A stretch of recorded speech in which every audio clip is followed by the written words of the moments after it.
நடிகைகளின் கேரவனின் ரகசிய கேமரா, முக்கிய நடிகைகளின் துணிமாற்றும் வீடியோ. எந்தெந்த நடிகைகள் தெரியுமா? மலையாள சினிமாவில் ஹேமா கமிட்டி அறிக்கை வெளியான பின்பு ஒட்டுமொத்த மலையாள சினிமா மட்டுமின்றி தமிழ், தெலுங்கு, கன்னட, மலையாள என அனைத்து சினிமா துறையினர் மத்தியில் மிகப்பெரிய சலசலப்பும் விவாத பொருளாக மாறியுள்ளது. இதனைத் தொடர்ந்து அனைத்து துறையில் இருக்கின்ற சினிமா நடிகைகள் ஒவ்வொருவராக நடிகைகள் சினிமா துறைக்குள் பாலியல் ரீதியாக பாதிக்கப்படுவது குறித்து தங்கள் வேதனையை பகிர்ந்து வருகிறார்கள்.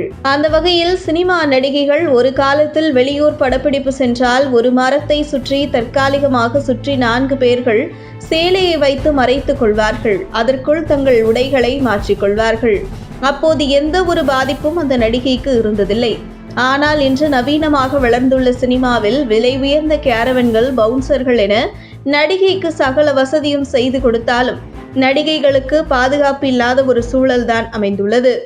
அதாவது நடிகைகள் பாதுகாப்புக்காக தனி கேரவன் வசதி ஏற்படுத்தி கொடுத்தாலும் அந்த கேரவனுக்குள் நடிகைகள் செல்வதற்கே அஞ்சும் சூழல்தான் தற்பொழுது சினிமாவில் அரங்கேறி வருகிறது.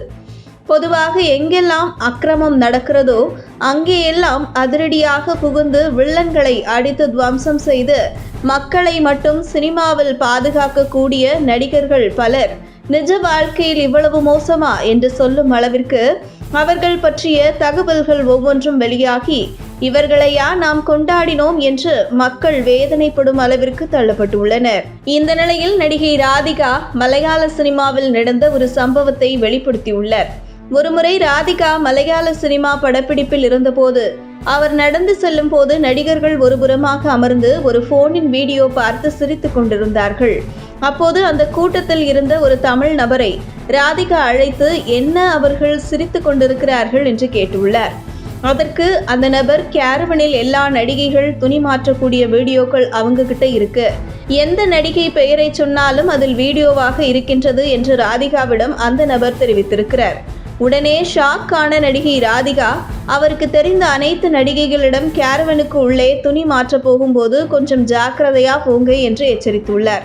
மேலும் படப்பிடிப்பு தளத்தில் இப்படி இருந்தால் எப்படி நடிகைகள் ஷூட்டிங் வருவது என ராதிகா அந்த படப்பிடிப்பு தளத்தில் திட்டியும் உள்ளார். இந்த சம்பவம் ராதிகா நடித்த படத்தின் படப்பிடிப்பு முடியும் தருவாயில் நடந்ததாகவும் அதன் பின்பு அந்த படப்பிடிப்பு முடிந்த பின்பு கேரளாவில் இருந்து வந்துவிட்டார் ராதிகா. மேலும் ராதிகா கூறுகையில், சினிமா துறையில் எத்தனை நபர்கள் பெண்களின் ரூமை தட்டி தட்டி இம்சைப்படுத்துகிறார்கள் என்று தனது கோபத்தை வெளிப்படுத்திய ராதிகா, எத்தனையோ நடிகைகள் என்னுடைய ரூமுக்கு வந்து, மேடம் நான் உங்க கூட இருக்கேன், நீங்க இருந்தா எங்களை யாரும் தொல்லை செய்ய மாட்டார்கள் என்று சொல்லி என்னுடன் வந்து இருந்திருக்கிறார்கள் என தெரிவித்துள்ளார் நடிகை ராதிகா. உங்கள் தின சேவல்.